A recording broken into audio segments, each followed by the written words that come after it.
Am I being awful for letting my F27 husband, M28, dig his own grave? I need a little advice, because I don't know if I'm being a shitty person with this or not. So, my husband recently switched careers. He went from a job that he worked long hours and was off maybe 2 days a week, if we're lucky, due to him doing extra overtime to help give us a boost, but home every night, to one where he's now gone 5 days a week and only home on the weekends. He wanted this job because he thought it would make him a lot happier than he was at his old job, and it makes more money. The downside is I'm caring for the kids by myself, full-time. I told him last year that I needed more support when he was off with the house and the kids, because I have become extremely burnt out after 6 years from being the only one taking care of everything. When I say everything, I mean everything.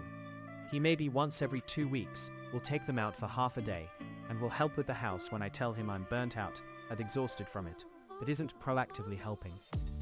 I've told him before that the mental load of having to tell him what to do is exhausting when I'm carrying everything on my own.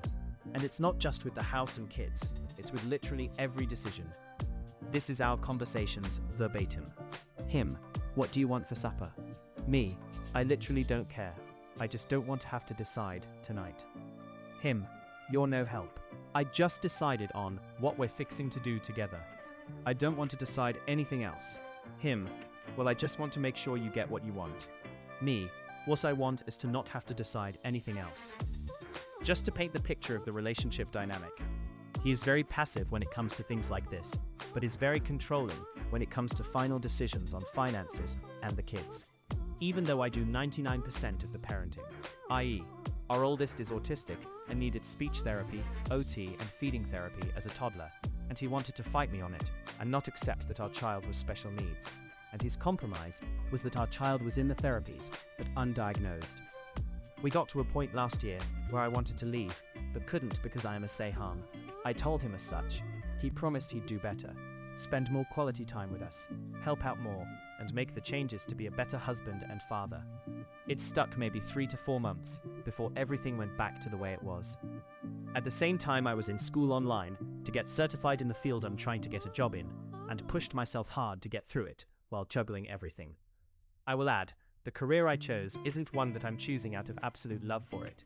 It's mainly so that I can take care of our toddler while working, and be able to work if our oldest gets sick and I have to pick him up without taking a day off, along with not having to miss out on their future sports games, competitions, concerts, etc. So when he asked me if I was okay with the job change, I said yes. My thought process is, I'm already doing everything, at least I'll have one less person to care for. I didn't bring up that it would affect the kids and their relationships with him. I feel like if being home and seeing us was a priority, he would have found something that had similar qualities he was looking for, but had him home more. We live near a major port, and there are tons of job opportunities that make good money without the crazy hours. So I said nothing about him being gone. I'm letting him dig his own grave while I quietly find a job that will pay me enough to support myself and the kids on my own. And then I'm leaving. So, am I being shitty for not saying anything about his job change, taking him away from home so much?